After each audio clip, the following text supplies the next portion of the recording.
നമസ്കാരം. അപ്പം ഒരു സിനിമ കണ്ട് വന്നു. ചത്താപ്പച്ച. വാൾട്ടറും പിള്ളേരും പൊളിച്ചു എന്ന് വേണം ഒറ്റ വാക്കി പറയാൻ. സിനിമ കാണുമ്പോൾ അറിയാം വാൾട്ടർ ആരാണ്. മറ്റാരുമല്ല, മമ്മൂക്ക തന്നെയാണ്.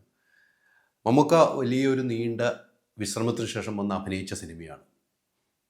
അതുകൊണ്ട് തന്നെ ആ സിനിമയ്ക്ക് വലിയ വലിപ്പവുമുണ്ട്.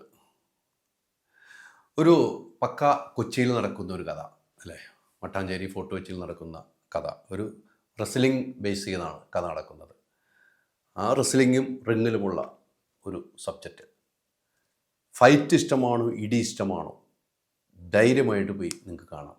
കേട്ടറിഞ്ഞ് വേണ്ട, കണ്ടറിഞ്ഞിട്ട് നിങ്ങൾ സംസാരിക്കണം. കേട്ടറിഞ്ഞ് സിനിമയ്ക്ക് പോകല്ല, കണ്ടറിയേണ്ട സിനിമയാണ്. അതാണ് ഈ സിനിമ ഒറ്റ വാക്കി പറഞ്ഞാൽ. കേട്ടറിയേണ്ടതല്ല, കണ്ടറിയേണ്ട സിനിമയാണ് ചത്താപ്പച്ച. സിനിമയിലേക്ക് വന്നു കഴിഞ്ഞാൽ തുടക്കം മുതൽ തന്നെ കൊച്ചിയിൽ ജീവിക്കുന്ന ഒരു ഫാമിലിയുമായി ബന്ധപ്പെട്ട ഒരു കുടുംബത്തിലെ ചേട്ടനനിയന്മാരും ഉള്ള ഒരു കഥ പറയുന്ന സിനിമ. ആ വീട്ടിലുണ്ടാവുന്ന സംഭവങ്ങൾ രസകരമായിട്ട് വന്നിട്ടുണ്ട്. ആ കുട്ടികൾ, ഇതിലഭിനയിച്ച കുട്ടികൾ, തുടക്കം ഇവരൊക്കെ അർജുൻ അശോകൻ ഉൾപ്പെടെ ഉള്ളവരെ ചെറുപ്പകാലം അവതരിപ്പിച്ച കുട്ടികൾ, ഒന്നും പറയാനില്ല മക്കളെ, പൊളിച്ചടിക്കുക കേട്ടോ. നിങ്ങളുടെ കുറച്ച് ഫൈറ്റ് ഉണ്ട് അതിനകത്ത്. ആ കുട്ടികളുടെ കുറച്ച് ഫൈറ്റ്, അത് കാണാൻ നമ്മൾ കണ്ടിരുന്നു പോകും. അവിടെ നിന്ന് ഇവരുടെ വളർച്ചയിലേക്ക് എത്തിയാണ് താരങ്ങളായി മാറുന്നത്.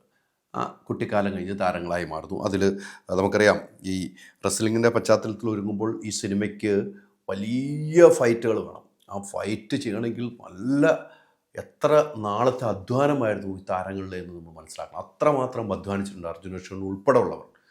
ഒന്നും പറയാനില്ല, റോഷനും എല്ലാം, ഇവരെല്ലാം വലിയ രീതിയിൽ അധ്വാനിച്ച് ഉണ്ടാക്കിയ ഒരു സിനിമയാണ് ചത്താപ്പച്ച എന്ന കാര്യത്തിൽ സംശയമില്ല. ഇതിൽ അഭിനയിച്ച ഓരോ ആളുകളും ഒന്നിനൊന്നിനും മെച്ചമായിരുന്നു.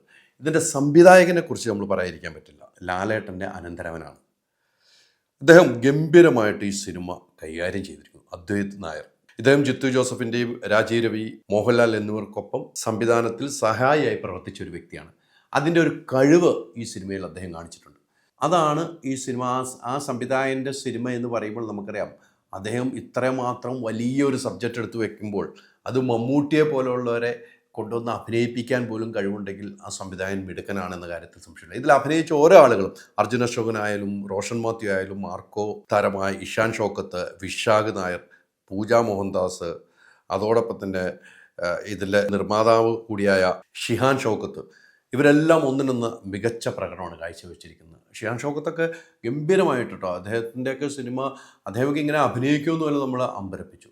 പക്ഷേ അർജുൻ അശോകനും റോഷനും ഒന്നും പറയാനില്ല കേട്ടോ. അവരുടെ ഒരു അഭിനയവും ഇതിലാണ്.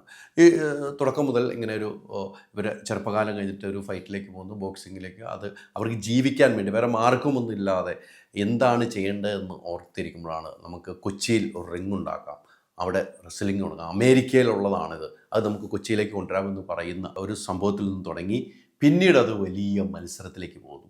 അങ്ങനെ വന്നതിന് ശേഷമാണ് ഈ സിനിമ നമ്മളെ തിയേറ്ററിൽ പിടിച്ചിരുത്തി കുലുക്കുന്ന രീതിയിൽ, ഞാൻ പറയില്ല, ഫൈറ്റ് കാണണം എന്ന ആഗ്രഹമുള്ളവർ കേട്ടറിഞ്ഞാൽ പോലെ കണ്ടറിയേണ്ട സിനിമയാണ് എന്ന കാര്യത്തിൽ സംശയമില്ല.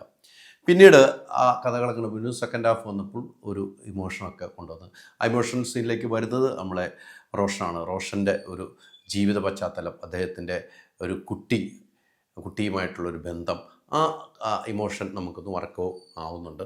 ആ ഇമോഷൻ ശരിക്കും ഒന്ന് വർക്കായാൽ ഫാമിലിക്ക് വരെ ഏറ്റെടുക്കാവുന്ന ഒരു സിനിമയായി മാറും. ഫാമിലിക്ക് ഏറ്റെടുക്കാം, ഒരു ഇമോഷനുണ്ട്, ഒരു കുടുംബ പശ്ചാത്തലമാണ് സിനിമ, അതുകൊണ്ട് ഫാമിലിക്കും വർക്കാവും. പക്ഷേ പിള്ളേർ സെറ്റ് ഈ സിനിമ കഴിഞ്ഞിട്ട് വേറൊരു സിനിമയ്ക്ക് പോകുമെന്ന് ഉറപ്പിച്ച് പറയാൻ കഴിയും.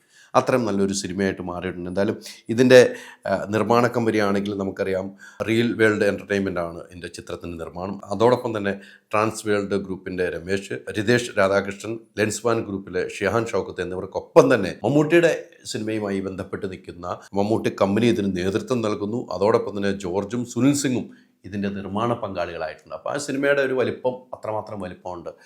ഈ സിനിമ ഇറങ്ങുന്നതിന് മുമ്പ് തന്നെ ഇതിൻ്റെ ട്രെയിലർ ഇറങ്ങിയപ്പോൾ ഭയങ്കര രീതിക്ക് ചർച്ച ചെയ്യപ്പെട്ടിരുന്നു. അത്രമാത്രം ഈ സിനിമ പ്രേക്ഷകരുടെ മനസ്സിലേക്ക് എത്തിയിട്ടുണ്ട്. ഇന്ന് തിയേറ്റർ റെസ്പോൺസ് നമ്മളെടുക്കുമ്പോൾ തന്നെ അറിയാം, ആളുകൾ ഏറ്റെടുത്തിട്ട് ഒരു ആരവം കാണണം ഈ സിനിമയുടെ. അത്രമാത്രം പ്രേക്ഷക മനസ്സിലേക്ക് ഇടം പിടിച്ച സിനിമയാണ്. ഞാൻ പറഞ്ഞു വന്നത്, സെക്കൻഡ് ഹാഫ് കഴിയുമ്പം ഈ ഒരു സെൻറ്റിമെൻറ്റിലൊക്കെ വരുന്നുണ്ട്, ഇവരുടെ ഒരു ഫാമിലി സബ്ജക്റ്റിലേക്ക് വന്നിട്ട് പിന്നീടാണ് ഒരു 10, 15, 20 മിനിറ്റോളം മമ്മൂക്കാടെ ഒരു വരവുണ്ട്. അതൊരു വല്ലാത്ത വരവായിരുന്നു. മമ്മൂക്ക വന്നിട്ട് പിന്നെ അങ്ങ് പൊളിച്ചു. മമ്മൂക്കായ്ക്ക് കഴിയാവുന്ന കാര്യങ്ങളെല്ലാം ചെയ്തു വെച്ച് മമ്മൂക്ക ഈസി ആയിട്ട് അഭിനയിച്ചു പോയി എന്ന് പറയാം. ഒരു ഫൈറ്റിൽ വരെ മമ്മൂക്ക ഉണ്ട്. സിനിമ കാണുമ്പോൾ അറിയാം. ആ മമ്മൂക്കായും പൊളിച്ചടിക്കൊണ്ട് ഈ സിനിമ ഗംഭീരമായിട്ട് തിയേറ്ററിൽ പ്രദർശനം തുടരുകയാണ്. മറക്കണ്ട, ചത്താ പച്ച.